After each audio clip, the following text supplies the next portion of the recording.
Gray is here on the Blaze Radio Network. And here we go. Welcome. 888-900-3393. Pat Unleashed on Twitter. Yesterday, President Trump met with Glenn Beck at the White House. So that's kind of cool. We talked about the first 100 days. I think it was day 89 or 90 yesterday. On, is it May 1st or something? April 29th would be the 100th day. Okay. So apparently Glenn asked him or said to him, Mr. President, your first 100 days. And then he held up a huge stack of executive orders. What are there, 89,000 of them or something? I think there's 1,000 per day for the first 89 days. And Trump said, yeah, we work hard. Glenn said, so I remember when I was at Fox during President Barack Obama, it was shock and awe. We couldn't keep up with it. It was going too fast. You've put that to shame. Blew them all away. Was it by design? And President Trump said, no, there were just so many things that the country needed. Yeah. Isn't that the truth? I mean, honestly, this country, what the Biden administration did in 4 years was so disastrous for the country. I wish I didn't have to do so much, but they did things that were just horrible. Indeed. With energy, they terminated the Arctic National Wildlife Refuge, ANWR, in Alaska, which is the biggest oil find in the world. In the whole world in Alaska. They terminated it. They did things on the border that are shocking, just absolutely shocking. You know, we have the best border we've ever had right now. And 3 months ago, it was the worst border in history, probably for any country, not just here. There was no border. There's never been a border like that, where prisons and gangs and drug dealers and murderers are allowed to just walk in without being checked or vetted. So it wasn't by design. It was just that they have so many things. I mean, we're doing a lot more. There's a lot more to come. So that's just a brief preview of the interview. Fascinating. I mean, that's a great start right there. I can't wait to hear the rest of it. Yeah, available now at Blaze TV.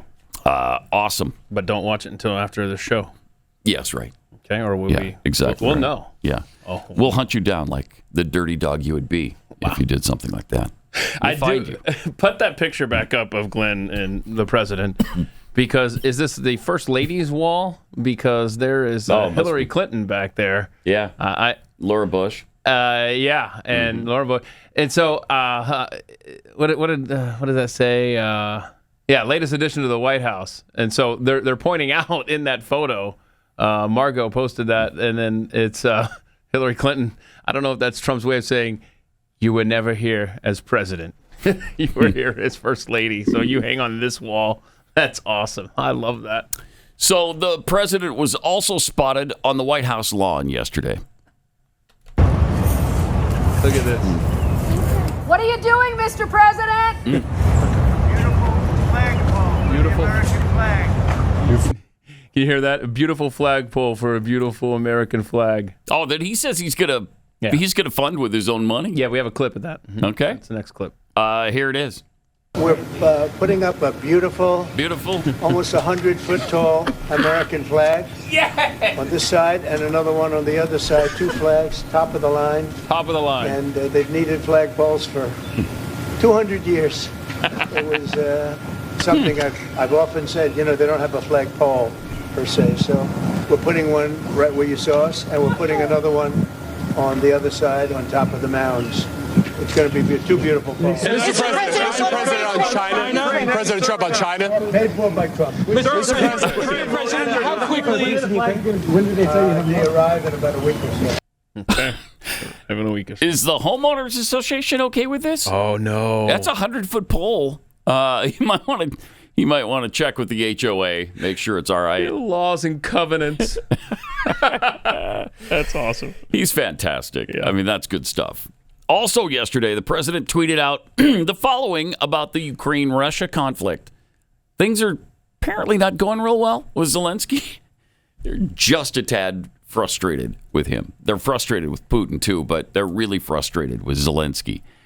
But he wrote, on, I suppose this is on Truth Social or, I don't know, maybe Twitter as well. Ukrainian President Volodymyr Zelenskyy is boasting on the front page of the Wall Street Journal that Ukraine will not legally recognize the occupation of Crimea. There's nothing to talk about here. This statement is very harmful to the peace negotiations with Russia in that Crimea was lost years ago under the auspices of President Barack Hussein Obama. I love that he did the full name because that's verboten, as everybody knows. Yep. For some reason, it's his name. Right. But you can't say it. Right. Okay. All right. And is not even a point of discussion.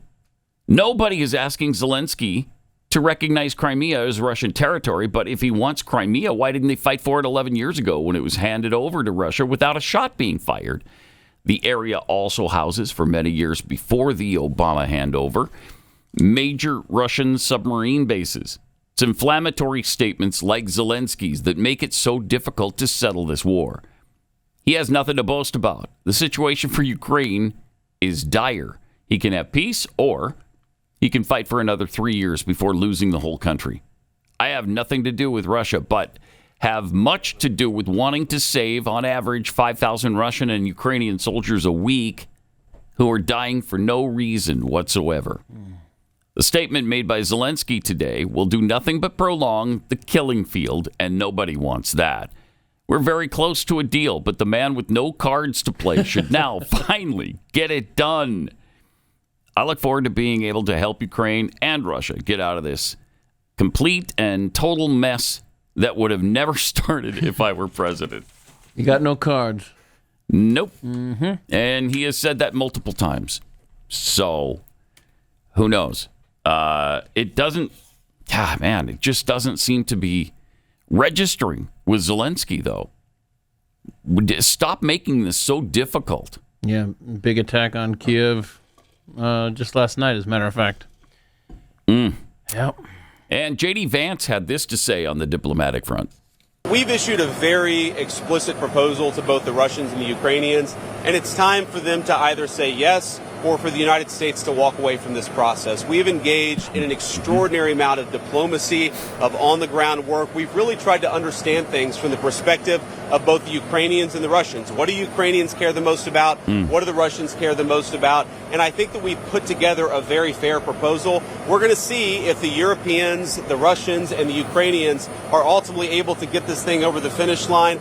Again, I feel pretty optimistic about it. I think everybody has been negotiating in good faith, but it's now time, I think, to take, if not the final step, one of the final steps, which is at a broad level, the parties saying, we're going to stop the killing, we're going to freeze the territorial lines at some level close to where they are today, and we're going to actually put in place the kind of long-term diplomatic settlement that hopefully will lead to long-term peace. I don't know. I mean, these wars, they can't be won. They just promise to go on and on and on. I mean, Muse said it 15 years ago. It's still true today. It's probably truer than it was then even. And I don't know. There are factions who want the war to go on and on and on. I don't know that Zelenskyy is one of them. But somebody's making money here. And it doesn't even take a hole in the sky where the tree once was. Somebody is making money on this war. Maybe we'll find out who's making the money because Ben Shapiro sat down with Zelenskyy and posted this video. Oh, all right. All working? Yes? Yes, all good. Action. I want to start by asking you about the meeting that you had in the Oval Office. How do you feel that you could have handled things better with the president and vice president? The meeting in the Oval Office, it did not help Ukraine. You spent nearly $200 billion to the defense of Ukraine. There are lots of questions about where the money is going. There's nothing to hide. We're absolutely open. Would an audit be possible by the United States of where those dollars are going? We are kind of the living shield against Russia's invasion to the civilized world. I want to get to Russia's intentions and the possibilities of a ceasefire. Americans have questions about things that are happening here. The drop drops today. Let's see if we find out. All right, so we've got Trump on Glenn's show and Zelenskyy with Shapiro. Cool. Let's see if maybe between the two interviews they can finally work this thing out. Right. I don't know. Maybe that's what this is all about. They're just waiting till both interviews air, and then we'll settle it. So what a mess. It is such a mess. And, there's over 1 million people who have died as a result of this mess. So it's really critical to put a stop to it. I don't know how Russia thinks that this is a war that they really believed was going to be over in 14 days. 2 weeks tops. We're done with this thing. We take over Ukraine. We bring it back into the fold. Here we are over 3 years later, and they've lost hundreds of thousands of people. And that's the case on both sides. Mm-hmm. So I would think that both sides would be pretty motivated. First of all, Russia's humiliated in this thing. Even if they eventually win it, I mean, really? It took you this long? It's like a 3-year Maginot Line, man. Yeah, it's incredible. It's incredible. So nobody's really winning this thing. I would think there'd be incentive and real desire to put a stop to it. But man, when you listen to Zelenskyy speak, it doesn't feel like it, doesn't sound like it. Anyway, Congress is in the middle of a 2-week vacation right now. They've been working so hard. Well earned, Pat. Oh, my gosh. They've been working so hard, Keith. I think they put in a full 4 days before this particular vacation. Not a full 4 days, but, like a 5-day work week. 5 hours per day. Right. So,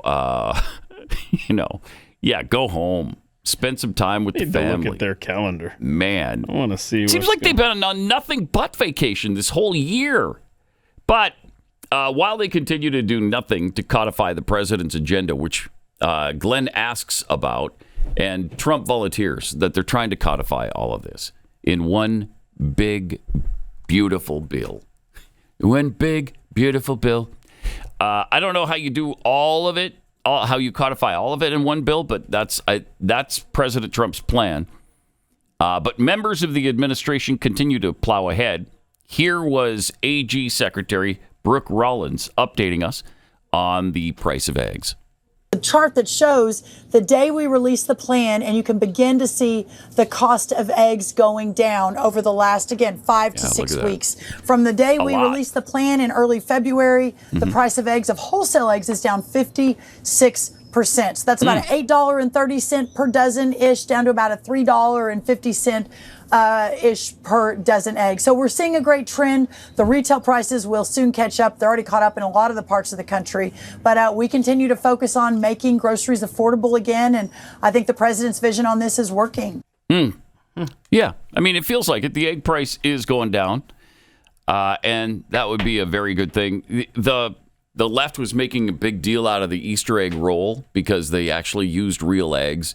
And they said that the cost on that was it $15,000 something? They claimed that the White House spent $15,000. The eggs were free. They were donated. I thought they were donated to the White House. Yeah. They're every year. It wasn't anything new this year. They're always donated. And so they got the 30,000 eggs that they actually did use instead of colored potatoes that all other Americans were using. Please, who's ever heard of that? Wait, hold up. Who's ever heard of colored potato? Yeah, they were coloring potatoes because that was supposedly cheaper, and that's what they were using for the Easter egg roll. Interesting. Yeah, potatoes. No, nobody does that. Shut up. I've never heard that. No one does colored potatoes. Yeah, no self-respecting Easter bunny is going to be hiding potatoes. No way. No way. They're heavy. So anyway, they got 30,000 donated last year. And did you hear one peep about this? There were 64,000 eggs last year with Biden. And those were also donated. But I mean, here we were in the midst of an egg shortage and prices of like $8.30 a dozen. And they didn't say a word about the 64,000 eggs the White House used. But now all of a sudden it's a problem because we did half that many. Not we. Trump did half that many. Mm-hmm. It's astounding, the Trump derangement syndrome in the media on everything. You still charging $5 a dozen? Chris? Yes, sir. $5 a book. Brooke Rollins $5. just said you're okay. Now we got a You're price, overpriced now. Got a price gouging. I'm not price case gouging, here. but like I always say, they are free-range chickens, and Sure. please buy the stupid eggs. I got so many eggs in really? the fridge right now. It's really? like not even funny. Well, Okay. let me. They are all laying, every single one of them. Here's so what I I'll have do. 12 eggs every single day waiting for me. Now it sounds like you Wow. might. I'll make a deal with you. I'm not giving you $5. I'll give you 2 dozen for $7. Would you do that? Would you do 2 dozen, 24 eggs, $7? The world is witnessing this conversation. Careful how you answer. How about we do it for $10? What a deal! Are you willing to give him that seems kind of like deal? not a discount. So you can get $5 for a dozen, or you can pay $10 for 2 dozen. Thank you. All right, I just wrote I myself. can't. I had to do the math in my Do I head. have to use like a promo code to get that? Or No, is there a promo code? needed. No promo code. promo needed. It's code. already there in the website. Okay, so right. I wrote myself a reminder. I will check stock of the eggs at the Malinak Casa, and we'll get back They to come you. with free containers, so you don't have to give me a container. Listen to this. So, By the way, I just looked over the old congressional calendar here. This is the House of Representatives. If we're just looking at the weekdays in 2025, they have been they've shown up at work 40 days. They've been off 39. wow. Now, normally I would say that's a good thing. yeah, But when I've got a president who's doing things Right. that I want, sealed into law, yeah. it's not a good thing. Now get up there now. Wow, incredible. State Department spokesperson Tammy Bruce explained cuts to foreign aid yesterday. They should listen to what Samantha Power said last year, the last USAID director under Joe Biden. She said publicly in 2 interviews and at a public event that she was very frustrated at the fact that about 10% of 100% of the money that was allocated to certain foreign aid, to all foreign aid, only 10% of it went to the issue. 90% was eaten up by bureaucracy and contractors and layer after layer of people making money on those efforts. Wow. What we say here with this dynamic, it's not that we're pulling back on foreign aid or what's important to us. It's actually getting it back to the point where we can make a difference, where the money that is spent actually goes to the issues that matter to the American people, that matter to the nations that we are assisting. And at this point, even Power was extremely frustrated. She got it, by the way, from 7% to 10%. That was her big accomplishment. So this is a matter of when we say what matters to America, what about funding, is that it in fact will enhance our ability to make a difference on those issues that matter to Americans and to our partners around the world. It will accomplish certainly our ability to have it reflect America's values and the agenda of the Trump administration, which is about keeping people free and making sure this world becomes a better place. All right. I mean, that's stunning. We knew there was waste, but Samantha Power had to fight to get 7% up to 10% of what's allocated in foreign aid. Where's the other 90% going? So inefficient, such waste and fraud, and that's exactly what Doge has been going after. That's what they've been trying to say this whole time, and they're vilified for it. They're hated for it. Pocketing that 90%. Yeah, that's the thing. And again, that's why they're enjoying the wars that cannot end. Correct. Because somebody's making money. All right, let me take a minute and tell you about where we are right now. We are in a difficult place because although conservatives are winning and the movement is gaining ground, there's still a lot of work to be done. People are waking up and the narrative is cracking. The momentum is finally shifting. But the fight's not over, not even close. That's why Blaze TV exists, because in a world full of noise, we need a stronghold for bold voices, free thinkers, and fearless commentary that helps make sense of the chaos. At Blaze TV, we've built a home for some of the strongest, smartest voices in conservative media, people who tell it like it is, ask the tough questions. The mainstream media just won't touch these things, so we're not afraid to challenge the narrative. When you subscribe to Blaze TV, you're not just watching content, you're supporting a movement. You're backing creators who think for themselves, speak boldly, and refuse to be silenced by big tech or corporate media. You're supporting investigative journalism that exposes corruption and original documentaries that shine a light on the deep state. It's everything the networks won't show you, delivered on your terms on any device, anytime. And it starts at just $8 a month, the price of a fancy cup of coffee at Starbucks. When you use my promo code PAT at checkout, and it's only 26 cents a day to stand with a platform that stands with you. So if you're ready to keep winning, shop your values and make sure we don't lose the ground we've gained. Go to blazetv.com/Pat. Subscribe today. That's blazetv.com/Pat. You'll save $20 right now off our annual plan. Blaze TV, unfiltered, unafraid, on demand.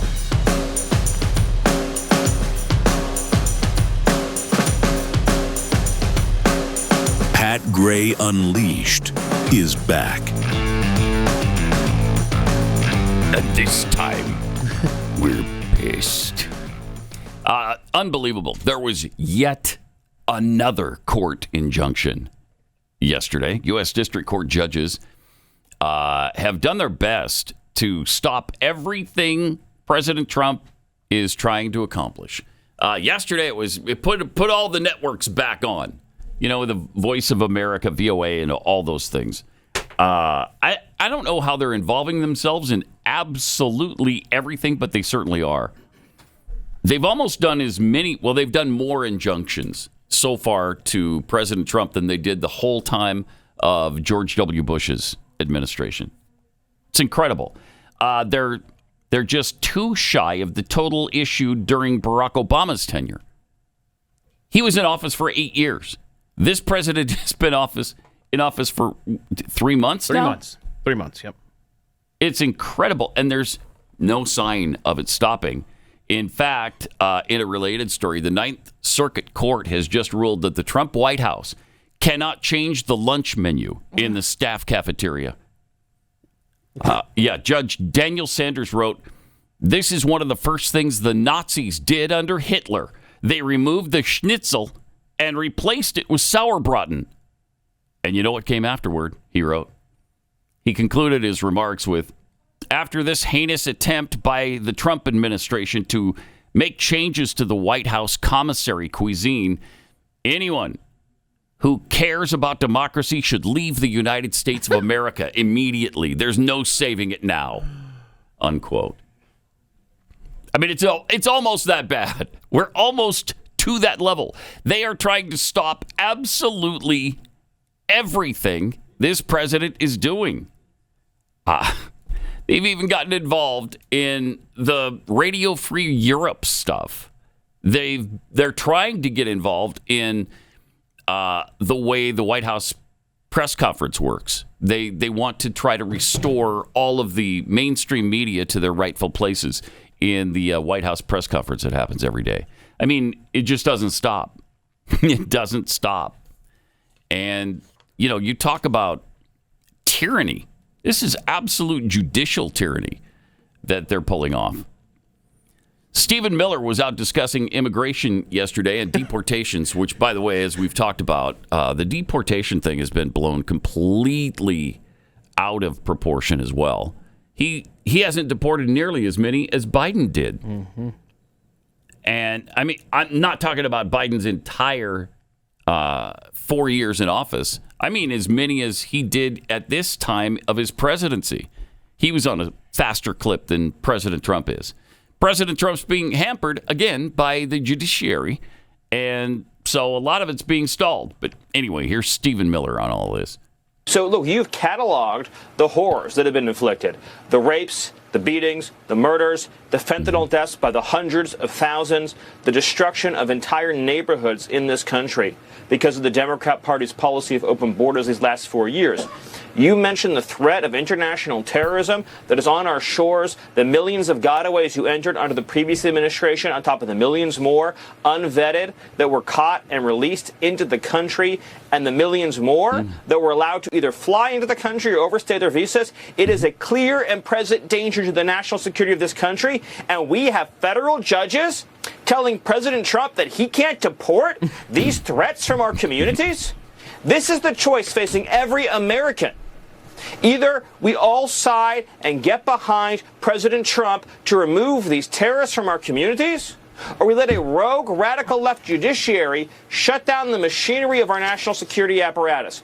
President Trump is going to see this through to his conclusion, and we will find and remove every terrorist from this country, and President Trump will make this nation safer than ever before, and he'll do it over the fighting and opposition of the Democrat Party, over the fighting and opposition of the communist left-wing judges, over the fighting and opposition of the far-left federal bureaucracy. He will not be deterred, Sean. He will see this through, I promise you. Where's this guy been all our lives?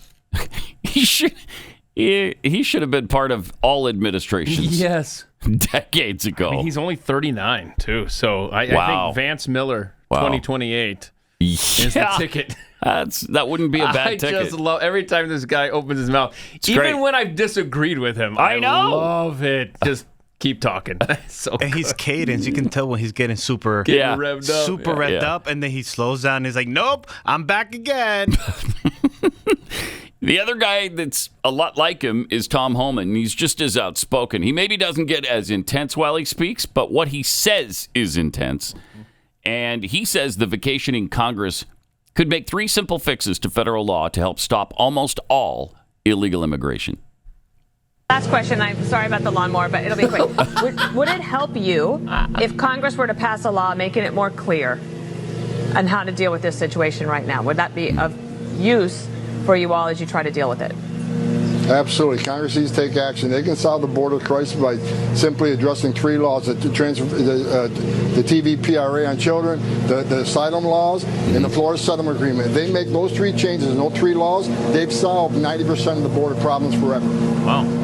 Thank you, sir. Okay. All right. Tom Homan, thank you. And thanks for dealing with that distraction there, sir. We will talk again soon. Okay? So what were the 3 then? Yeah, I don't know. I didn't understand the third one. If you can, just try to go back to the spot where he says the 3, because it's hard to understand with the lawn mowing going on in the background. I have a theory on the lawnmower. I bet they only do that on the weekends, but I bet they got word that Trump was going to be out there, hanging out looking at the flag, and they're like, "Oh, we got to mow now." That's just my theory.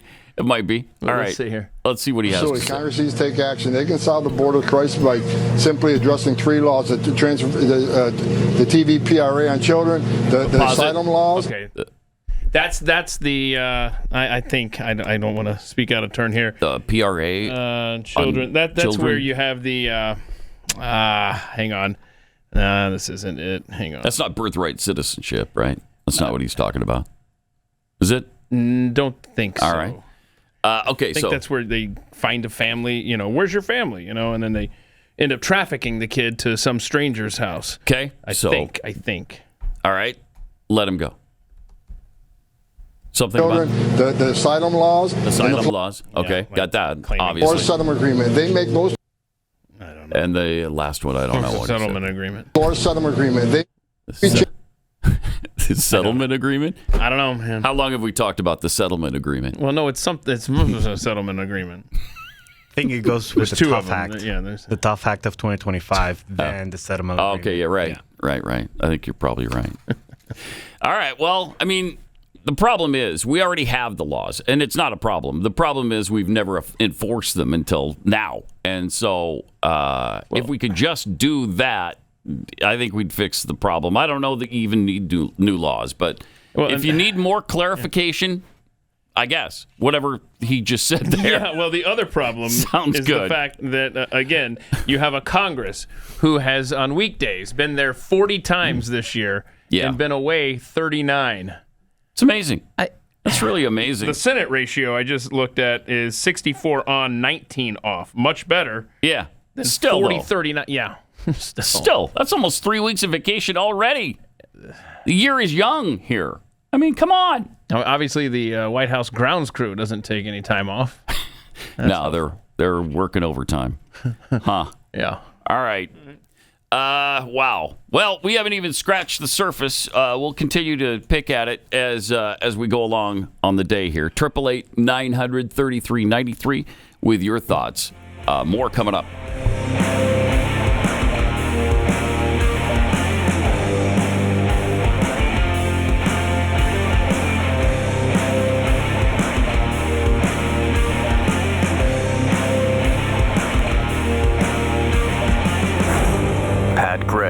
Unleashed.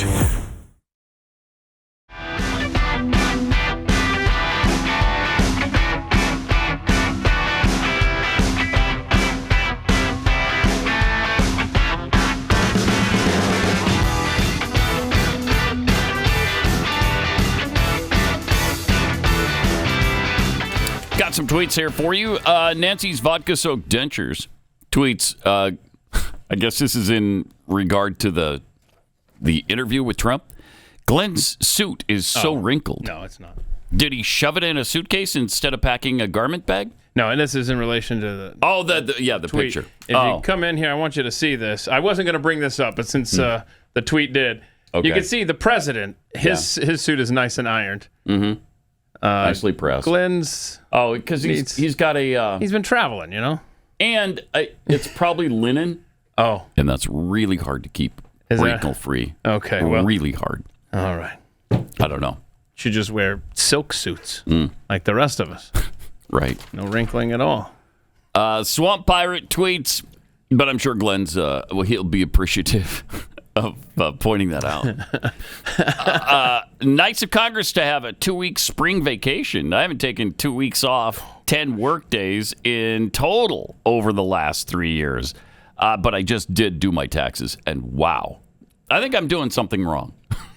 Yeah. Yeah. We're all feeling that. I feel your pain. I do. I feel your pain. But at least the government doesn't waste the money that we're earning for them. That's the good thing. Yeah. I mean, a full 10% now is going where you want it to.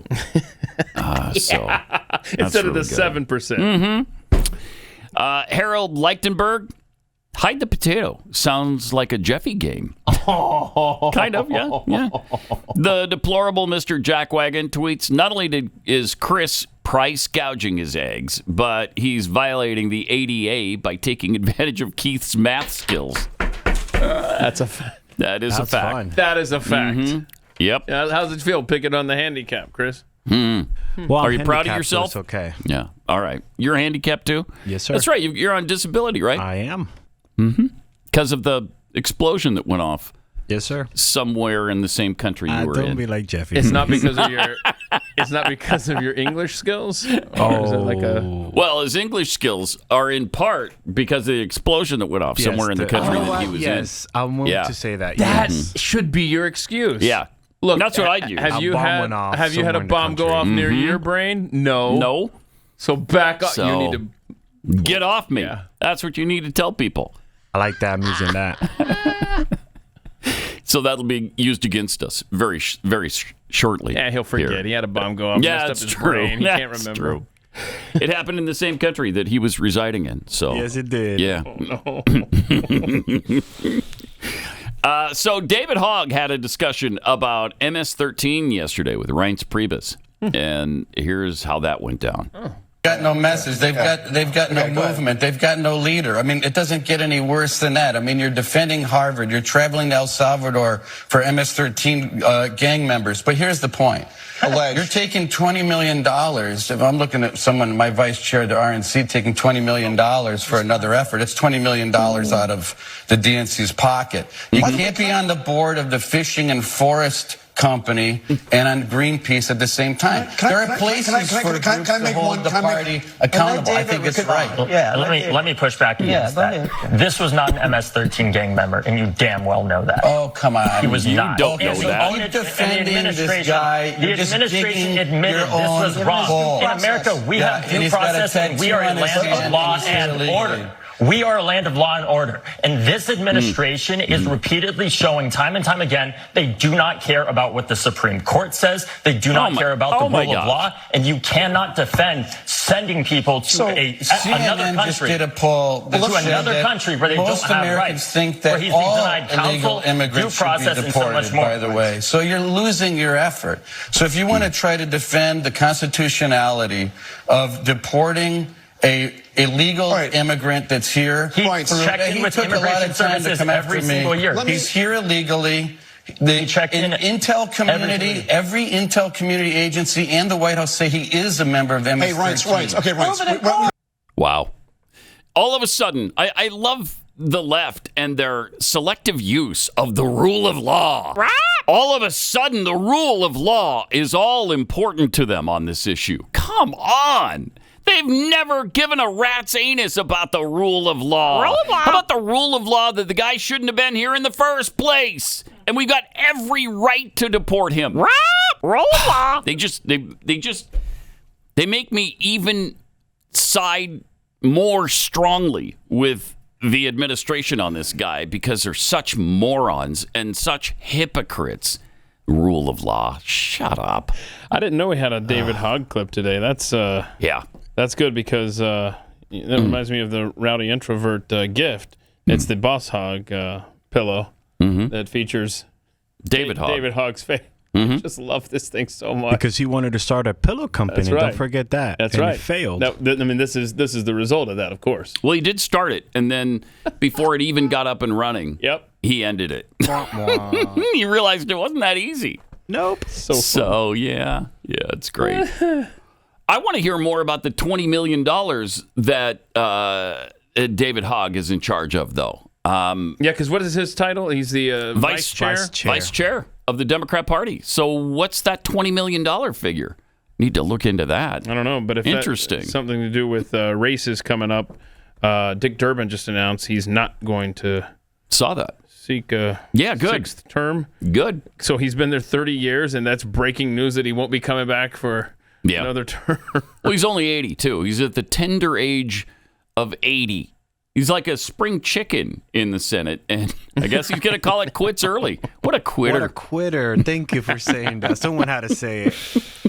Isn't that nice, though? And it's a Democrat, too. Somebody realized, all right, I've been here long enough. I need to stop this. So that $20 million, this is interesting. Yeah, what's a $20 million deal? Well, even James Carville, who, oh my gosh, the clip we have of him today is... Oh, really? It's... The Secret Service needs to show up at his place. But anyway, he's calling out David Hogg for raising $20 million to primary Democrats. They have a civil war in their party. Yeah. Yes.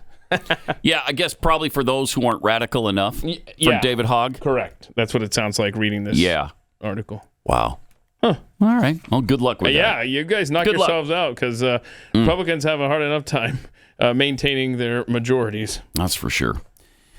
There's a really terrible story from California where a twice-deported illegal alien drunk driver from Mexico killed a teenage couple on the 405 freeway while driving over 100 miles an hour. There's the two teens that were killed. Oh, jeez. Just so tragic. He was going 100 miles an hour, drunk, twice deported, back here again. The couple burned alive in their car, and this guy was sentenced to 10 years, but has set to be released now this summer after serving 2.5 years. Okay, he killed two people in his drunk driving stupidity, and he's going to be set free after 2.5 years because he earned some credit in prison or something. Okay, so... Oh, my gosh. These teenagers... I mean, the poor families. You watch the interviews with them. Oh, my gosh. It makes you sick. It's really tragic. So this guy, this illegal, is set to be released on July 19th. Mm-hmm. But yesterday, Gavin Newsom's office said they're going to hand him over to ICE. Oh. Yeah. That's wow. You hate to be cynical. That's a surprise. It's the right thing to do, but you're like, okay, who's running for president? Yeah. He doesn't want a Willie Horton ad later that says, I'm sure that's true. Let this guy but walk. I'll take it. Yeah, exactly. And I mean, it's Newsom's policy to empty the prisons that caused this in the first place. Right. Earn these credits so you can get out after serving 20% of your time, which 10 years was a stupid sentence to begin with. Yeah. Way too light. Way too light for killing two people in a drunken stupor going 100 miles an hour. All right. So here was Karoline Leavitt on that yesterday. Well, first of all, listening to the heartache from those two parents is truly heartbreaking, and our hearts are with them. And not only are we praying for them, but this administration is taking action. The Department of Homeland Security and ICE have already said that a detainer has been put on this individual if he is to be released, and he will immediately be transferred into ICE custody, we hope, if the state of California complies. And if not, the Department of Justice will be seeking a conviction against this man, where he will spend time in federal prison for taking the lives of those two young Americans. So these results speak for themselves. President Trump is not going to tolerate illegal immigrant crime. And this individual case represents everything that is wrong with our immigration system. This individual was twice deported, but was allowed back into our country by the previous administration, took the lives of two young Americans, and is now barely facing any consequences. We will not tolerate it. We will not stand for that, and we will continue to enforce our nation's immigration laws and ensure that illegal immigrants who not only break our nation's immigration laws, but then further commit heinous acts of violence against law-abiding American citizens in our country are held to the fullest extent of the law. So what would happen then is he'd be turned over to ICE and they just deport him, right? I mean, they're not talking about ICE would then put him in prison again. Can't really do that.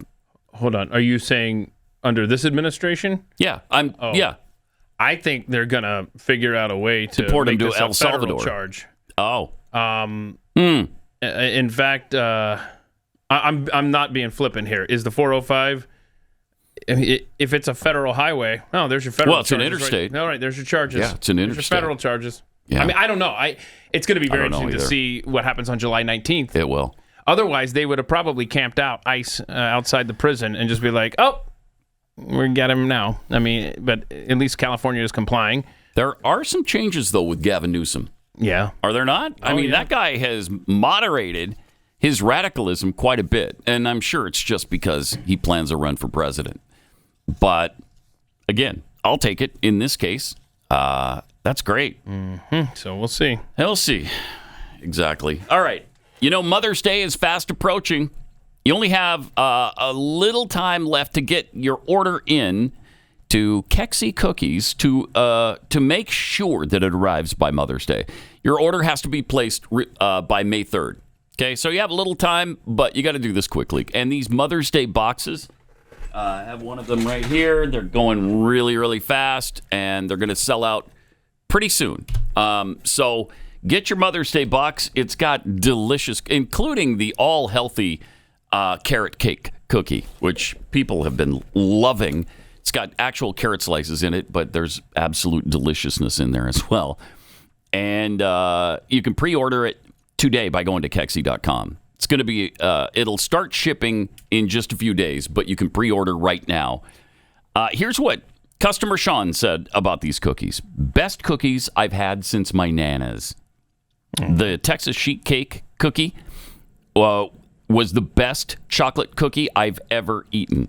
Packaging was amazing. Box was beautiful. Fast shipping. I highly recommend them. And there'll be a holiday and special occasion staple in this house from now on. Thank you, Sean. Appreciate that. And you can get yours again right now by going to Kexi.com, Kexi, Kexi.com.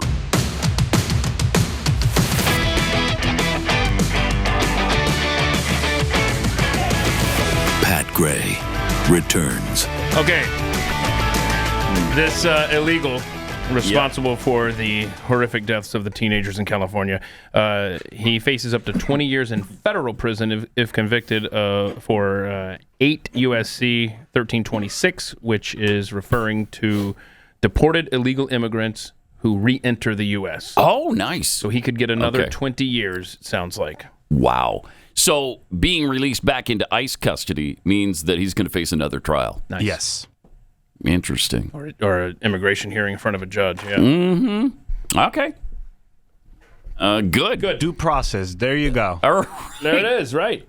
They're not just going to they're not going to grab him and send him to the El Salvador prison. Right. Although that's very tempting. I'm willing to say I'm okay with that, but due process first. Yeah.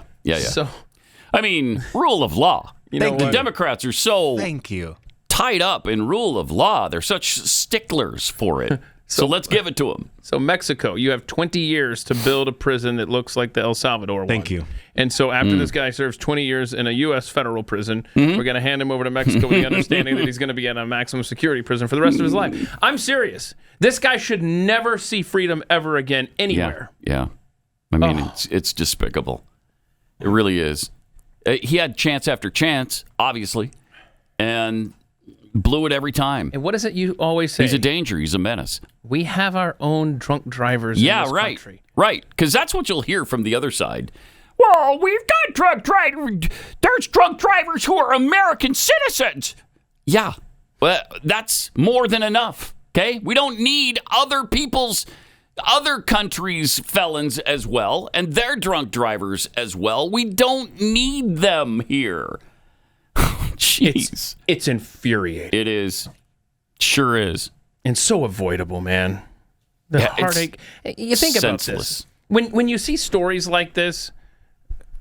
However the death occurs, whether it's an illegal immigrant or it's something that could be avoided, and the heartache that these families go through, it's not like we stop talking about it, the news cycle ends. These families are affected for the rest of their lives. Yeah. I mean, the cumulative pain for Americans that is so avoidable. If you would have, I don't know if you've seen the segment they did. I think it was on Fox. We were watching it yesterday of the two fathers of the teens, and they were just destroyed over this. Yeah. They were just heartbroken that their daughter and son were gone now, and it's so avoidable. It was really heartbreaking, and the left just doesn't care about that stuff. They don't care. It used to be that if it saves one life, it's worth it, right? Where's that theme now? Right. You never hear it. That's gone, just like tolerance is gone. Just like safe and rare with abortions, gone. They've abandoned all of those principles completely. All right. It can't be emphasized enough, but while the Republican-controlled Congress remains on vacation, the Trump administration continues to work on what they can do here to fix the many issues that we face in the nation. Yesterday, Treasury Secretary Scott Bessent had a lot to say. We'll get to that coming up here after the break. A lot of good stuff from his speech. Really good stuff. Yeah, that guy's... he's good. He's pretty good. Which cabinet member do you like the most right now? Cabinet member. It's a tough one. Probably Marco Rubio, but Bessent is a close second. Those two. But I love Marco Rubio and what he's doing. He's a top gay. Remember that? Oh, yeah, that's right. Scott Bessent. Yeah, the head of the gays. Head of the gays. That's right.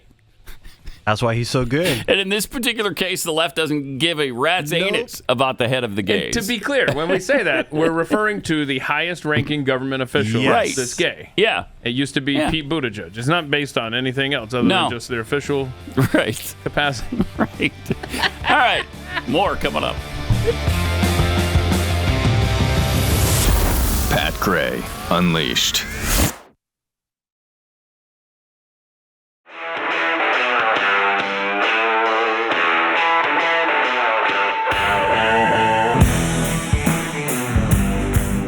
Pat Gray is here on the Blaze Radio Network.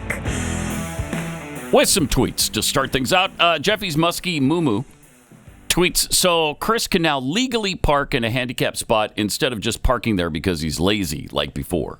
I've never done that. You've never done that? No. And I'm too lazy. No, it seems like you've admitted to have. I feel like, yes. You've admitted I had to it. But I used my mom's little blue. Oh, you cheated. Yeah. Yeah, you cheated. So that's better? Yes. Other than doing it without it? Yes. Is she with you when you use it? No comment. Absolutely not, obviously. But she was not with him. I'm too lazy to get the blue placard, so I'm not doing that. From Rowdy Maid, if the Boss Hogg pillow is not your style, perhaps a T-shirt? That's from Rowdy Maid. Okay, I love you, Rowdy, but there's not a chance in hell I'm ever wearing David Hogg's face anywhere on my person. Oh, wow. But I'll keep the pillow close. Okay. I'll get... Stupid. So yesterday, we mentioned before the break, Treasury Secretary Scott Bessent had some things to say, and here's how that went. Here in the United States, we know we need to get our fiscal house in order. The last administration ran up the largest peacetime deficit in our nation's history. The current administration is committed to fixing this. We are open to critique, but we will not abide the IMF failing to critique the countries that most need it, principally surplus countries. In line with its core mandate, China. The IMF needs to call out countries like China that have pursued globally distorted policies and opaque currency practices for many decades. I also expect the IMF to call out unsustainable lending practices by certain creditor countries. Okay. Oh, that's big words, though. Abide, like you like to use, opaque. Yeah. Man, that's good stuff there. Good stuff. All right, so he also... he called out the IMF, the U.S., China there, and he had more to say about the IMF. All right. First, we must make the IMF again. The IMF's mission is to promote international monetary cooperation, facilitate the balanced growth of international trade, encourage economic growth, and discourage harmful policies like competitive exchange rate depreciation. These are crucially important functions to support the U.S. and global economies. Instead, the IMF has suffered from mission creep. The IMF was once unwavering in its mission of promoting global monetary cooperation and financial stability. Now it devotes disproportionate time and resources to work on climate change, gender, and social issues. Oh, man. These issues are not the IMF's mission. Right. And the IMF's focus in these areas is crowding out its work on critical macroeconomic issues. The IMF must be a brutal truth teller and not just to some members. Today, the IMF has been whistling past the graveyard. Its 2024 external sector report was entitled Imbalances Receding. This Pollyannish outlook is symptomatic of an institution more dedicated to preserving the status quo than answering the hard questions.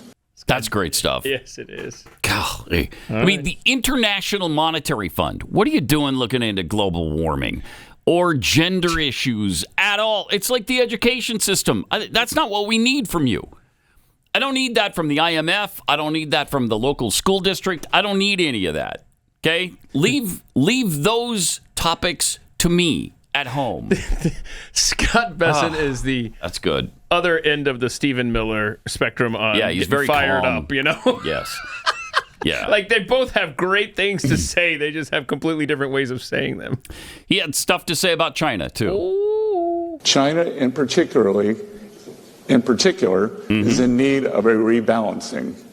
Recent data shows the Chinese economy tilting even further away from consumption toward manufacturing.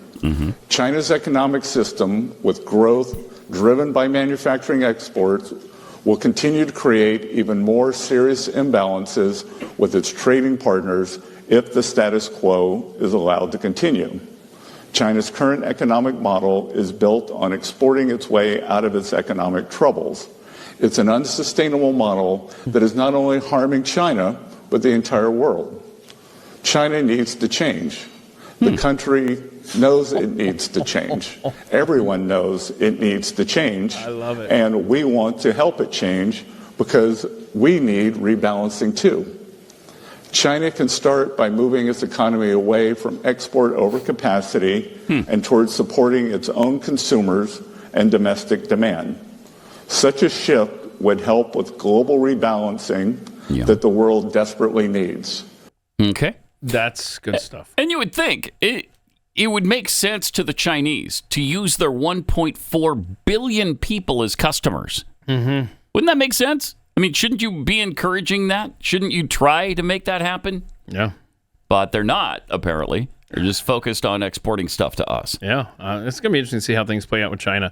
I will say, though, that back to the Scott Bessent, Stephen Miller comparison, one of the cool things that NOAA does is after the show is done and before it posts, he puts in little Easter eggs. So if you go back and watch the show later, there's all sorts of hidden things, great stuff, usually focused on Jeffy. But if it's possible, Noah, okay, I don't know if AI can do this, but I would love whatever Scott Bessent just said about China. I would love AI to put that into the mouth of Stephen Miller and delivered by Stephen Miller and just see how it's the same message, but boy, they had two ways of delivering it. I love these And two. I would not mind seeing Scott Bessent one more time because that's a good-looking, handsome man right there. Oh, no. Okay, that's weird. So you like the guy. Okay. Yes, he's a handsome man. Okay. All right. All right. Well, if you say so. I mean, there he is. And he's is this a reference to him being the head of the gays? Oh, it has nothing to do with being the gay. top gay, but Okay. I just give requests. I'm like, I would not mind seeing that again. Oh. Okay. All right. I'm going to get you the Department of the Treasury phone number. You can call the switchboard and try to get patched through. See if he's available. I don't know. Oh, man. You got to... I don't know that you understand the definition of man crush. I don't know that I'm taking that to an extreme. There's some weird stuff going on in there. It sure is. Yeah. Yeah. All right. Anytime in life you have to make a really big change, it's definitely hard. And that's especially true when you're planning to buy or sell a home. It's complicated. It takes a lot of time and a lot of jumping through a lot of different hoops. And the stakes are just really high. So the decisions you make here are incredibly important and could affect the rest of your life. So that's why you need a really good realtor, and you can find one at Real Estate Agents I Trust. This is Glenn's company, and he put this company together because he was disgusted with his experience selling his home in Connecticut. Very nice home, sold for $39.95 because he used the wrong realtor. You don't want that. You just don't want that. So if you're looking for a realtor to help you sell and get the most money out of your home or get the most home for your money, maybe you're doing both because you're relocating, go to Real Estate Agents I Trust. It's a free service we provide to you. And it's really convenient. And these are mostly fans of the show, so you're going to have a lot of things in common with them. Real Estate Agents I Trust. The name says it all. realestateagentsitrust.com.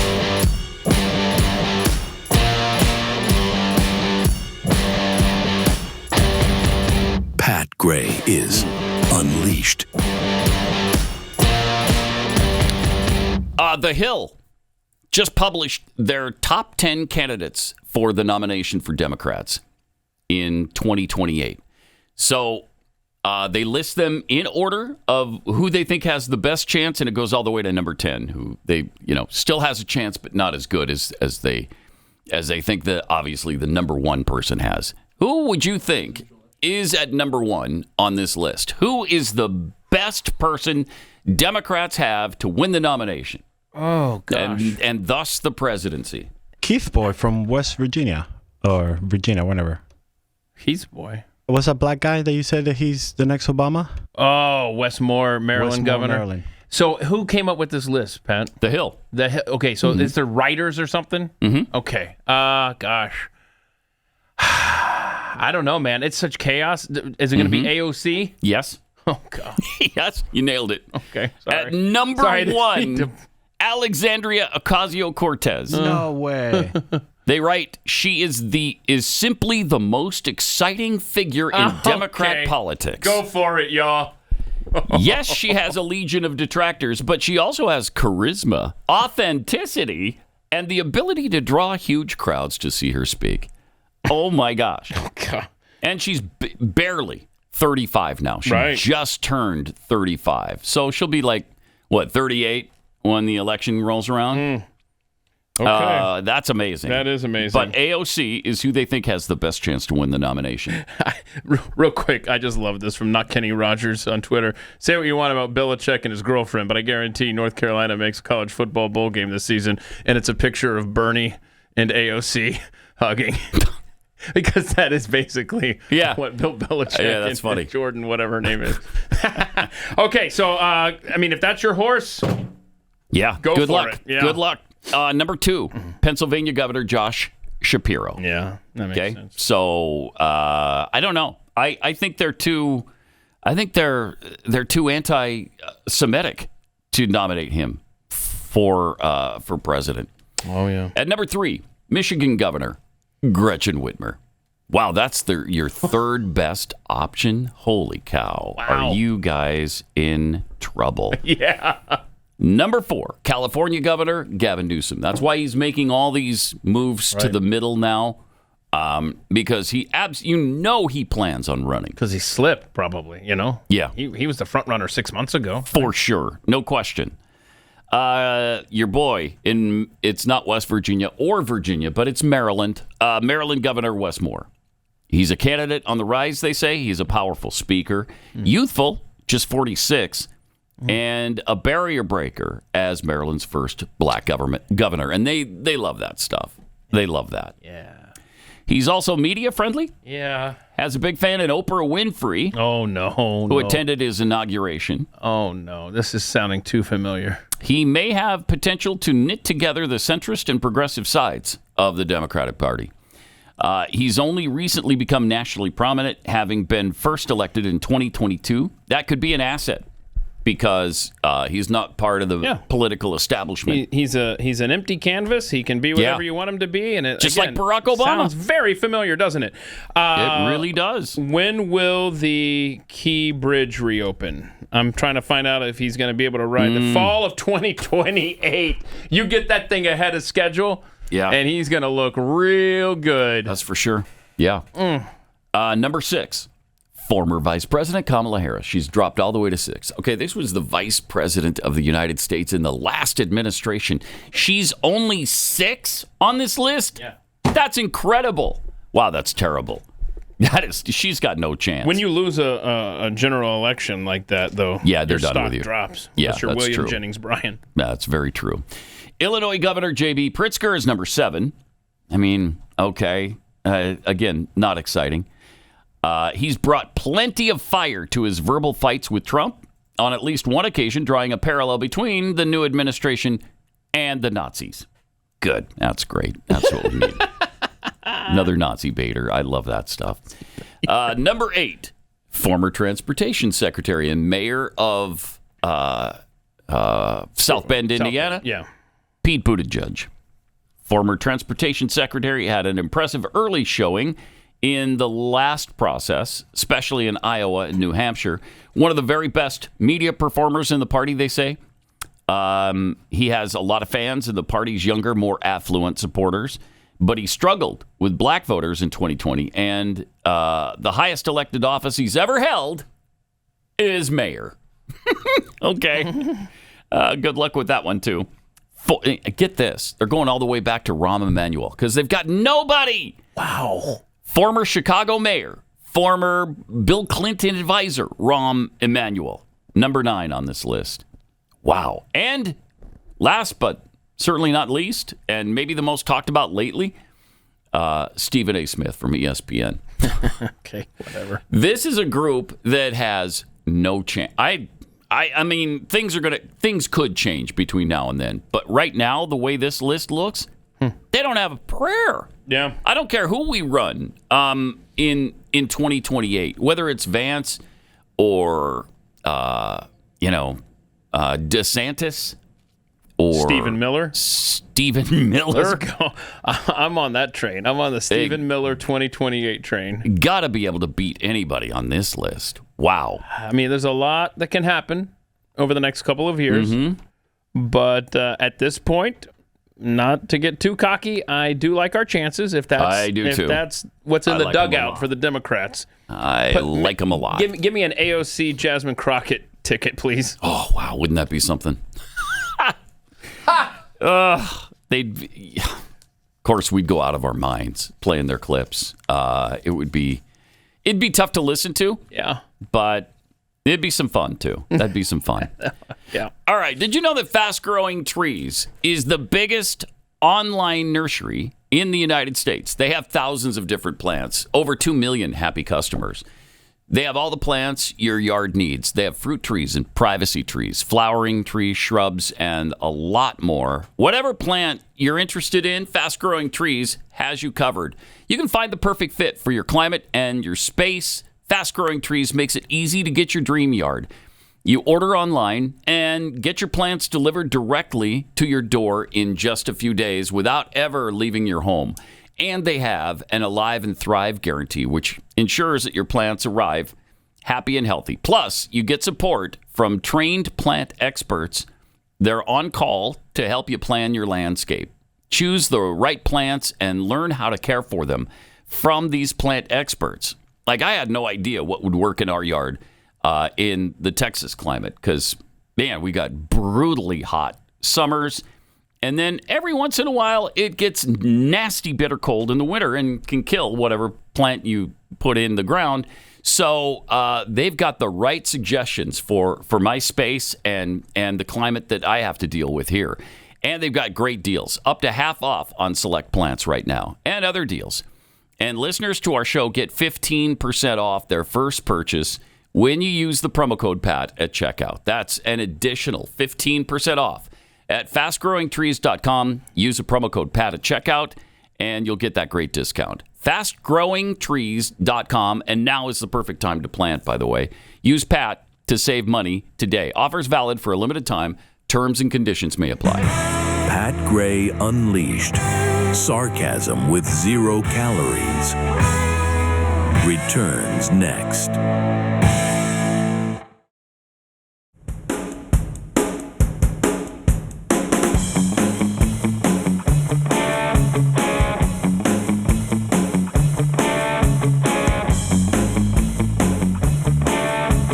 Welcome. Great to have you with us. 888-900-3393, joined by a man who just interviewed the president yesterday. It was yesterday, right? Glenn Beck joins yesterday us. afternoon. Thank you. So, good talk with President Trump? Oh, unbelievable talk. Unbelievable talk. You'll probably play some of that today on the show? Yeah, I'm going to play some on the show today. It's available for Blaze TV subscribers. It is so, he's very clear. And when you're in it with the president, he just goes where he wants to go. You know what I mean? Yeah. And so I have a stack of questions about that thick. And so I'm reshuffling as he's going and trying to get everything in. And oh my gosh. Right. Yeah. That's hard. I left the interview and I didn't know if you get to the end and you're like, I don't know what I even covered. Yeah.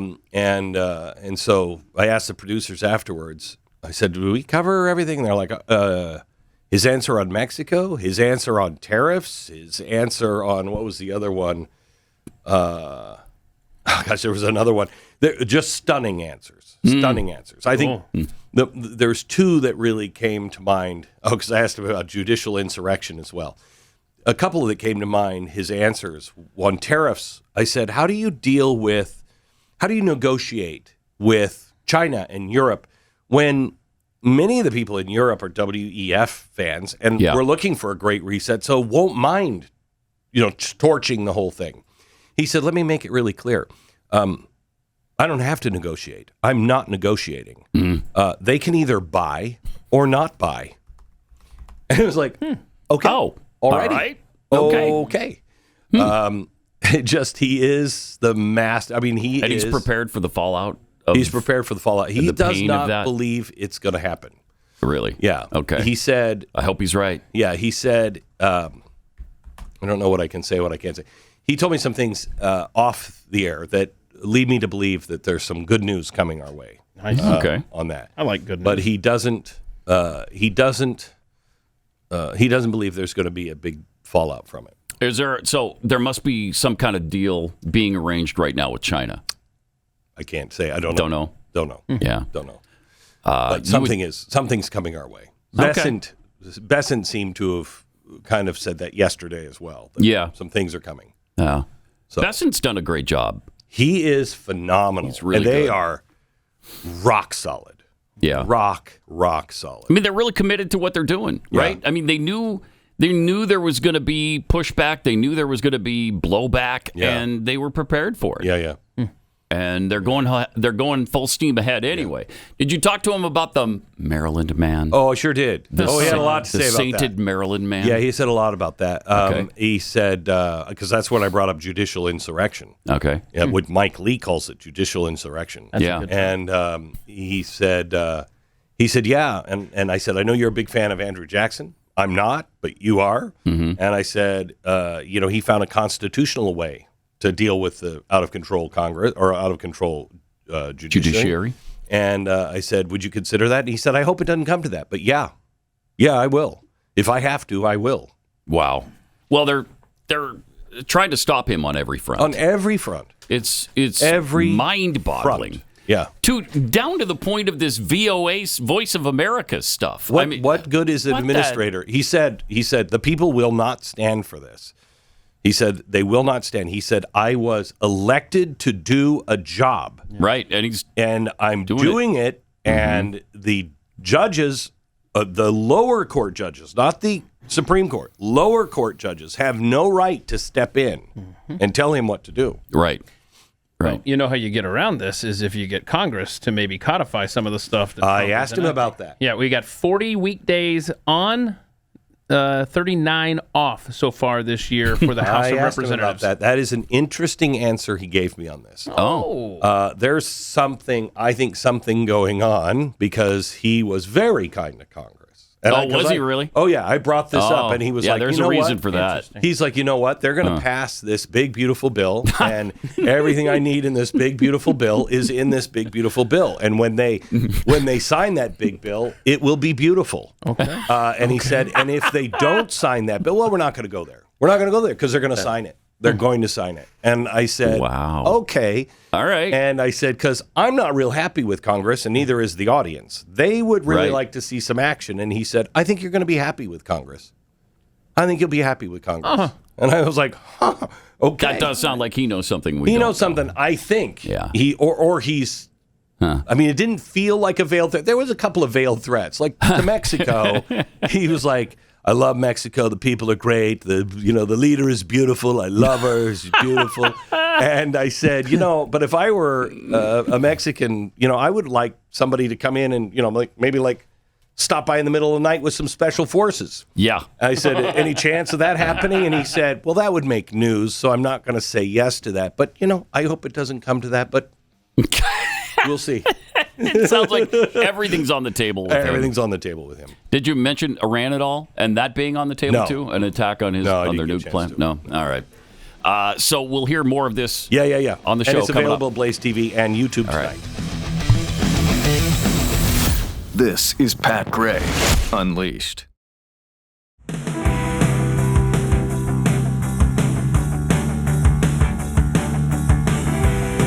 Welcome. Great to have you with us. 888-900-3393. Don't miss Glenn's show today. He's got a lot to tell you about his meeting with President Trump. Pretty amazing. Yeah. Pretty amazing. Pretty awesome that we have a president who loves this country again. Finally. Yeah, finally. I mean, who was last? It certainly wasn't Biden. It wasn't Obama. I mean, George W. Bush, maybe, sort of. I don't know. I don't even have the conviction that he loves his country like Donald Trump does. Oh, yeah. Oh. It's incredible. Yeah, correct. It's incredible. All right, well, I think we have a clip from We have a clip. the interview. This is the clip that Glenn was talking about that Trump said they will negotiate, something like that. So here it is. I don't have to negotiate. I don't have to negotiate. I'm talking to people out of respect, but I don't have to. So we're this giant store that people want to come in and buy from. Mm-hmm. We're the United States. We have the richest consumer, et cetera, right? But we're not going to be that way for long if we don't do something. But we're this giant store, and they all want to come in and they want to take our product. But to take our product, they're going to have to pay. And we'll either make a deal with them or we'll just set a price, because some countries are worse than others. Some countries have ripped us off really badly, and some countries have just ripped us off a little bit. But almost all of them have ripped us off because we've had really poor leadership. And what's going to happen is we're going to negotiate with, we are negotiating. We're negotiating with 70 different countries. And we're negotiating, we're showing great respect. But in the end, we may make deals, but either that or I just set a price. I said, here's what you're going to pay for the privilege of servicing the United States of America. And they have an option. They can maybe talk to me a little bit, or they can not shop. You know, they don't have to shop at this big store. Or they can shop. Right. But in any event, they're going to have to pay. Look, we owe $36 trillion for a reason. The reason is the trade, and also the endless wars, the stupid wars that we fought. Thank you. We go into the Middle East, we blow it up, we leave, we don't get anything. And you're a big fan of exactly what I'm saying, meaning let's not do this stupid stuff. Doesn't work. It's stupid. Endless wars that they don't even want us. We got into wars, they didn't even want us. That's right. So all of that stuff. When I left 4 years ago, we had no wars. We had no Israel and Hamas. And by the way, it would have never happened because Iran was broke. They were broke. I had sanctions that were so strong on Iran. They were totally broke. They had no money for Hamas or Hezbollah. We didn't have Russia, Ukraine. That would have never happened, by the way. We didn't have the Afghanistan embarrassment, one of the great embarrassments in the history of our country. We didn't have any inflation. I know. Don't forget, I charged China hundreds of billions worth of tariffs. They talk about inflation. We had no inflation because that doesn't cause inflation. Stupidity causes inflation. High energy caused inflation. When they took over my energy, we were making it like nobody's ever seen. And then the prices doubled. By the way, because of that, Putin went in. If they kept, you see what's going on with energy now, it's going down. Yeah. It makes it much harder for Putin to prosecute the war. Wow. Really good. Yeah. Really good. I actually need that on a shirt, in quotes. Stupidity causes inflation. Donald J. Trump. I mean, there's so much there. I know. That's incredible. Also, President Trump took some questions in the Oval Office yesterday. So I don't know. This guy must work every minute of the day. Yes. When does he ever sleep? That was a vacation, going out on the lawn to figure out where to put the big, beautiful flagpole. Yes. Yeah. Seriously, that was his break. Yeah. And watch the judiciary jump in the middle of that and tell him he can't. It's the homeowner association. With no HOA, it'll be the judicial. Yeah. Okay, and Babylon B, we know you're listening, so there is a gift to you for your next headline. That's for free. I did appreciate the Babylon B headline that showed the Pope Francis lying in the coffin, and then the headline was CNN. Behind closed doors, Pope is still focused, sharp, and energetic. Well done. Now you can go and steal Pat's flagpole judiciary. Yeah, that story. we give you for free. So he was in the Oval yesterday where the issue of sports team nicknames Somebody asked him this came question. up. Look, I think when the Indian population is a great part of this country, a great heritage. And we were talking about Massapequa, Long Island, the Chiefs, they call themselves the Chiefs. Well, the Kansas City Chiefs, they're not changing their name. A great team, great people, great owners, great coach and quarterback. I love the quarterback, like his girlfriend too, and his wife. His wife is great. She's been a big fan. His quarterback's mother is incredible. I like that team. They're called the Chiefs. And frankly, I see nothing wrong with it. They call them the Warriors, and not that team, but a lot of other teams, and all of these Indian surnames and different names. And I'm saying that I think that's a positive thing. And when you go back to Indians, they polled this. They don't know why these names are being taken off. They're trying to. I think it's degrading to the Indian population, and it's a great population. And they like when they're, called by various names. Now, Washington, the Redskins, perhaps that's a little bit different. But I can tell you that I spoke to people of Indian heritage that love that name and they love that team. And I think it's I think it's a superior name to what they have right now. It had heritage behind it. It had something special. But a lot of the names having to do with, different places, not just Indians, but I think it's they changed the name of the Cleveland Indians. Why would you take the name Indians off the Cleveland Indians? And now it's called the Cleveland something else. Guardians. Right? Guardians. It just doesn't make sense to me. So, we're about bringing common sense back to this country. Yeah. And it may be popular or unpopular what I'm saying, and I've just said to you, he's a nice guy. He got a lot out of me on this one, but I think most people agree with me. I think it really is demeaning to Indians. It is. But to change the name of the Cleveland Indians, as an example, to the Cleveland Guardians is not stupid. Not the same, and I'm sure it has an impact on the team. Washington Commanders, Cleveland Guardians. Stupid. Just ridiculous. Yep. But what are you going to do? That's where we are right now. So it's amazing that there are any teams left that still have nicknames that are Native American based. Like the Florida State Seminoles. How does that happen? The Atlanta Braves. Mm-hmm. Yeah. Don't mess with Interesting. Don't mess with our tomahawk chop either. Oh, they will. Yeah. Eventually, they'll get around to it. I don't know. Is the Brave population in that area? Do they love it? Yeah, they're fine. Because the Seminoles are like that, right? There's something like over 90% of them like it. Yeah, every year the chief of the Cherokee Nation visits the booth for the Braves and hangs out with them during the game, and they do a whole. The Braves fund so much as far as like sporting goods and baseball equipment and stuff like that for the tribe. Yeah. They're very grateful. The relationship is so it's wonderful. The Cherokees in that area. Yes, and it's a wonderful relationship that they have with the community and the Braves and stuff. So don't be taking that nickname away. Well, I mean, let's not forget they did a lot to the Cherokee Nation. Yeah, the Cherokee tribe. They took that whole Cherokee Nation, and what'd they do? Mm-hmm. Well, they put them on this reservation. That's what they did. Yes, they did. That's what they did.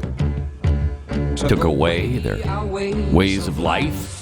I mean, things like, I don't know, the tomahawk and the bow and knife. Despicable. Took away their native tongue. Who does that? And then what'd they do? Well, taught their stinking English to our young. That's what they did. Not only that, but what about the beads? All the beads they made by hand. Yeah. Then what? Well, let me tell you, nowadays they're made in Japan, China, even more nowadays. Yeah, Bangladesh, tariff on that. Vietnam. The Cherokee people and the Cherokee tribe. They are so proud to live. Of course, so proud to die. So there you go. And who did that? That would be Andrew Jackson. Did you hear that, President Trump? Mm-hmm. Just saying. Mm-hmm. He took the whole Cherokee Nation. That's the one who did and it. He put him on a reservation. That's the even one. though he was told not to. Leave him alone. That's the guy. That's the guy. That's the one. That's why he's not a favorite. But, he did some other things, too. All right. So, speaking of President Trump, you got this cut. I haven't heard this from James Carville yet. I'm serious. The Secret Service needs to be knocking on his door right now at 6 a.m. Oh, 6 a.m.'s passed. Isn't that when you show up with these federal warrants and whatnot? Yeah. Let's see here. All right. Here's what he said. Do we wait until he's Hitler? At what point do you say, nip it in the bud? Whoa. That's what I say. Nip it in the bud. Don't wait. And one more point I would make to the defenders of all of this. What did Trump's first wife say the reading material on his night table was? I can tell you, Mein Kampf. What? It's German for my struggle, which is you couldn't read it if you actually tried to read it. Are you trying to burn books, bro? And you just can't. Okay. So there you go. I guess the solution is to burn books. I thought we didn't do that. That's weird. But what does he mean by nip it in the bud before he becomes Hitler? What? I don't know. Could that mean impeach him? I don't know. Maybe the Secret Service should check in on that. Yeah, maybe. Okay, well, that's how I interpreted that. Well, I don't know. Okay, That's weird. We should have some follow-up questions then. Goodness. Pay him a visit at least. Don't like it. He's a little off the reservation right now, if you will. He's been a little out there lately. Wow. Amazing. All right. As we celebrate this holy season, let's take a minute to reflect on God's creation, you. In Psalms, we learn that God knit you together in your mother's womb. His eyes saw your unformed body. He saw who you were. He created you before you came to be born. Preborn Ministries wants to remind you that each one of us is made in the image of God and that life is sacred. Life is eternal. You may have come to earth as an unplanned pregnancy, but whether planned or unplanned, your life has value, and every day of your life is ordained by God. So please take a minute today to thank God for life. And we also invite you to remember babies in their mother's wombs. Their lives count too. Last year alone, Preborn's network of clinics rescued over 67,000 babies from abortion. Your tax-deductible donation of $28 sponsors one ultrasound and doubles a baby's chance at life. How many babies can you save?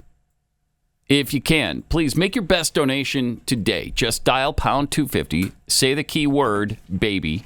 That's pound 250, keyword baby, or just go to preborn.com/Pat. That's preborn.com/Pat.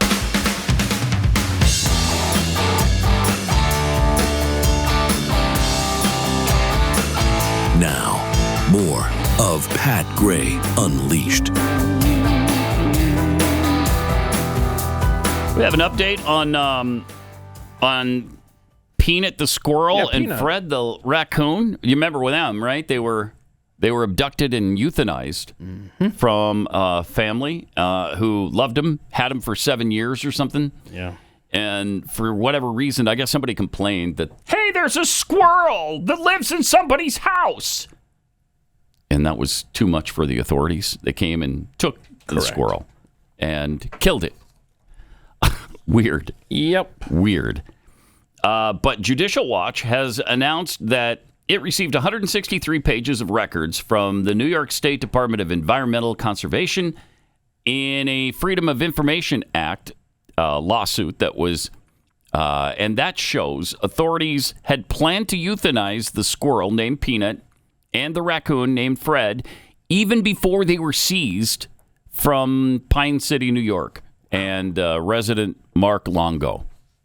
Do we know why? The incident report from the raid on Longo's home shows that 12 law enforcement personnel, get that, 12 law enforcement personnel came to abduct a squirrel. Yep. Congratulations, New York. Your tax dollars at work. That's incredible. The records also show that Peanut was decapitated for rabies analysis after a wildlife biologist who seized the animal claimed to have been bitten on the thumb. Yeah, and the description is like, it bit through a glove. I couldn't tell if it really bit through the skin or what. I mean, just... My gosh. So, didn't even draw blood then?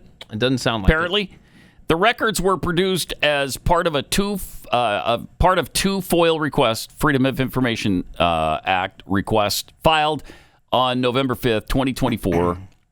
Initially, they failed to comply with the act, but a Judicial Watch lawsuit filed last month seems to have expedited the release of the records, and that's what they found. And they planned this stuff for over a week of meetings on the raid. That is insane. And, it was very intense, the planning for this. I mean, but congratulations to Judicial Watch, who was able to get every detail about, the bastards that killed Peanut and Fred and all the others there. But again... Well, congratulations to the dozen law enforcement officers who were able to wrestle the squirrel down and take it into custody. But we can get all of that information about the raid on this house to seize animals. But again, some of the biggest issues of our time, we can't get the truth on. Right. Like the assassination attempts of Donald Trump or the Epstein files or who really killed JFK. That remains a secret to us. Or the cocaine at the White House. Cocaine at the White House. Yeah. Where did that come from? Just fell out of the sky. Yeah, but how would you ever find that out? You'd need a surveillance camera. You're not going to put surveillance cameras on the house. Not in the White House. The president's house? No. That's why you bring in all the media with cameras, because you can't capture anything. Right. So that's right. What you do. Yeah. You're talking like newfangled technology that's just not available. Just not available. You remember Elizabeth Warren the other day humiliating herself when she was asked if she regretted her repeated praise of former President Joe Biden and his mental fitness. Because of that, there's been a little bit of an investigation into some of the things that Democrats have said for years about Joe Biden. It wasn't just Elizabeth Warren. Yeah. It's happened so many times. I'm glad you're calling out the other ones, not just pinning it on the Native American. Right. Here. Yes, right. But the Washington Free Beacon came up with 30 examples based on reporting that emerged after the disastrous debate had finally removed Biden from the campaign. But you go back to 2021. Biden rambled far off topic, telling unrelated stories about his days in the Senate during a September 2021 meeting at the White House that we're finding out about now with Democrat aides and lawmakers. A lot of this is contained in the book Fight, which just came out. Some wrote it off as a sentimental trip down memory lane, while others took the departure from talks about his sweeping economic proposals as evidence that he was losing his grip. That was back in 2021. Example number 2 in 2022. In the summer of 22, Jill Biden met with potential donors in Boston, where Bain Capital's chairman, Joshua Bekenstein, suggested the president could leave public life proud of a one-term legacy and urged Biden to give other Democrats time to get in the race by announcing his intention not to run again, according to the New York Times. But under the impression that Mr. Biden had promised to be a one-term candidate on account of his age, the First Lady listened but did not reply. That's because they were planning the whole time to run again. New York Times published a report in June 22 based on interviews with dozens of frustrated Democrat lawmakers. Nearly all of them worried anonymously that Biden's age was a deep concern about his political viability. These Democrats have watched as a commander-in-chief who built a reputation for gaffes has repeatedly rattled global diplomacy with unexpected remarks that were later walked back by his White House staff, and as he sat for fewer interviews than any of his recent predecessors. Days later, Mark Leibovich published a column in The Atlantic urging Biden not to run again, noting the recurring theme he kept hearing from Democrats who supported the president: he just seems old. Yeah. The author of Uncharted recounted that he first grew suspicious of Biden's condition in September of 2022. Okay. When asked to interview Biden for a book about the first 2 years of his presidency, the interview was granted on the condition that he provided the questions in advance via email so that Biden or someone else could answer them in writing. It seemed clear that the president's aides didn't want to risk him interacting in real time with a reporter. Oh, but he was the best communicator in the White House. He was brilliant. He was sharp as a tack.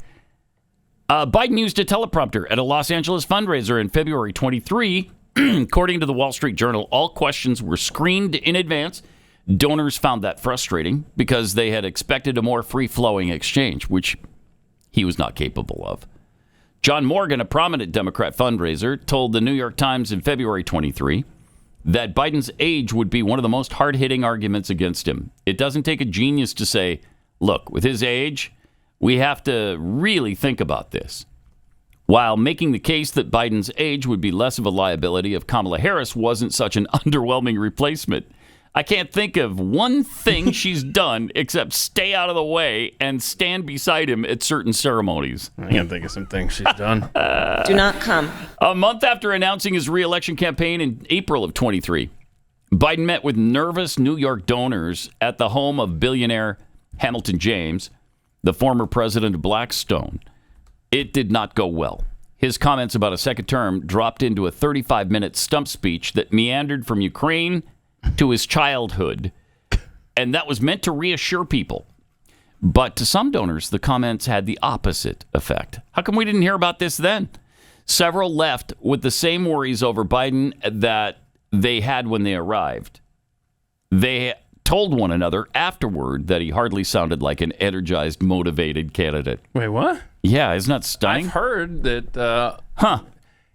He runs circles around the young staff there at the old White House.